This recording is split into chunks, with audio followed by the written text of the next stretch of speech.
Start your day informed and entertained. Ryan and Lisa, mornings on CFAX 1070. Lots of news out of Ottawa this week, including Canada appointing a new Governor General. Well, the King officially does that, but of course this is coming from a recommendation by Canada's government and Prime Minister, and it is longtime jurist Louise Arbour to be Canada's next Governor General. Lots of experience with the Supreme Court of Canada. She's been a UN High Commissioner for Human Rights. She was appointed to lead an independent review of sexual misconduct in the Canadian military back in 2021. Lots of accomplishments. Let's talk about this appointment, though, from a West Coast perspective. I've got on the line with us right now Gord, NDP Member of Parliament for Courtneay-Alberni. Always great to talk to you about politics. How you doing today, sir? Yeah, doing great. And hi to everyone back home.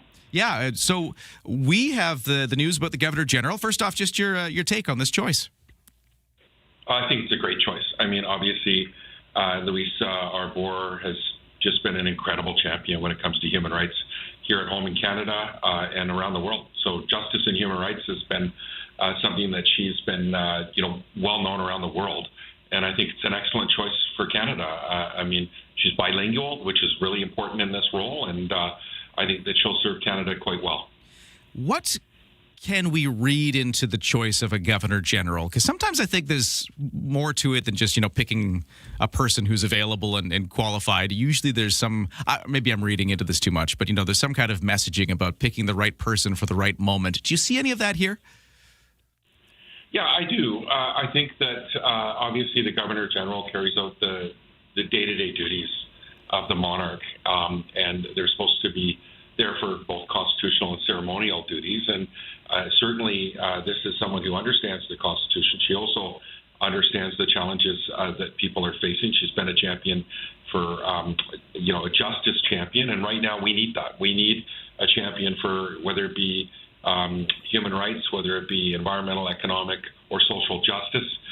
She's got the credibility there in her actions and her experience, and not just here in Canada, but around the world. And right now, people are struggling. They're struggling to make ends meet. I hope that she'll be out there highlighting the challenges people are facing, but also solutions, and also ensuring that people are getting help, and that everybody needs to be included in this economy, and that our priorities are clear, that we need to take on, tackling climate change, reconciliation, and building a fair economy. So I believe Louise Arbour is an excellent choice at a critical moment in our history. Now, that sounds great. Sounds like a very qualified person. Another thing that goes into this is regionality and making sure you're representing Canada with these Governor General picks. And there's a bit of controversy with our previous Governor General, I guess still current Governor General. They haven't done the change yet. Mary Simon, who struggled through her tenure with the French language, which got her some criticism because there's always this effort to represent, both English and Canadian parts of the English and French parts of Canada is what I mean to say. So that was something that I guess we're seeing corrected here in a person, Louise Arbour, who is from Montreal originally, speaks French fluently. But in that, I'm noticing, I just looked this up because I was trying to figure out from a Western Canadian perspective, the last time we had anybody from quote unquote Western Canada was 1990, I believe, which was somebody from Saskatchewan. So that's in the 1990s, at least. I can't remember the exact date, but and Saskatchewan is about as far west as that got. We've never had anybody from BC, apparently, as the Governor General, at least as far as I can see as I look back at the list. Is it our time eventually in BC to get somebody who gets this role? Well, I think I'll touch on a few things that you said. First, our Governor General, Mary Simon, she broke down barriers, being the first, Indigenous language holder, speaking Inuktitut, carrying on the role. She was, broke down huge barriers in this role. At the same time, we heard loud and clear that we need someone who's bilingual, and I respect that. I think that's important. It's absolutely critical in this role. So Louise Arbour checks those boxes, and as well as her strong credibility in this role. In terms of, Western representation in this role, it came to no surprise of anybody that we're certainly haven't seen a Governor General from British Columbia. I didn't expect that. Geez, I live on Vancouver Island. where we're 2.5% of the national population. We haven't seen a Senate appointment in 55 years, since 1970, actually, on Vancouver Island. I mean, we had Pat Carney nominated and put in the Senate. He was from Quadra Island, but she was living in Vancouver. We had Larry Campbell, who lived in Vancouver at the time when he was appointed, but now lives on Pender Island. But we have not seen a Vancouver Islander even get appointed to the Senate, despite the fact that there's 105 senators in Ottawa, and we're 2.5% of the population. Hey, PEI gets 4 senators. They got 187,000 people. We've got almost 1 million on Vancouver Island. So the disproportionality of representation from the West is real, whether it be a governor general position or whether it be in the Senate. I mean, heck, I'm an MP who has to speak 100 times as loud to be heard in Parliament than 75% of the MPs that are in the same time zone within 2 hours of Ottawa. So I know full well about the challenges we faced in the West, and certainly on our side of the Rockies, and as Vancouver Islanders. So I wasn't surprised. How's that?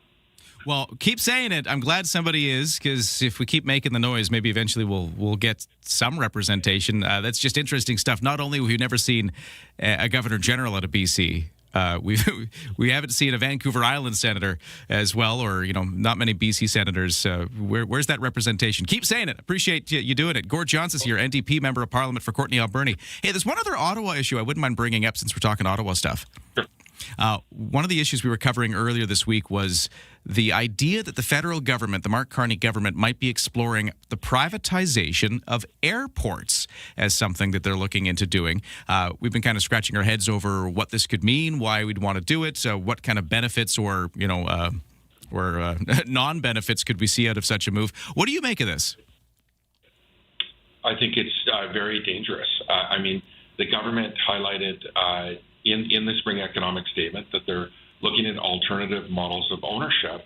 I mean, we heard from the Australian Competition and Consumer Commission, the former chair of it, Rod Sims, that the traveling public loses big time, over time when you do this. They tried this experiment in Australia. And, I raised this in the House of Commons yesterday, and the Liberal member responded that they're simply in exploration stage. But then the Prime Minister, same day yesterday, was talking about how he literally suggested that the government raise money to fuel its economic growth agenda through privatizing its assets, and wide open in terms of foreign investment. And airports is on the table. Ports are on the table. This is absolutely essential that we put a stop to this whole conversation. Selling public assets, putting public money into funds for subsidizing profitable private projects that they are done in the so-called national interest. That's what this is about. That's what they're going to do with this, including oil and gas subsidies. This needs to stop. This is not a direction we've heard from Canadians. I know that this was entertained in the late 80s by Brian Mulroney, and they backtracked. So we hope that the government will listen to Canadians. We're hearing loud and clear from Canadians that they don't want their airports for sale. They know at the end of the day that they're going to end up paying more. That's what happens in these schemes.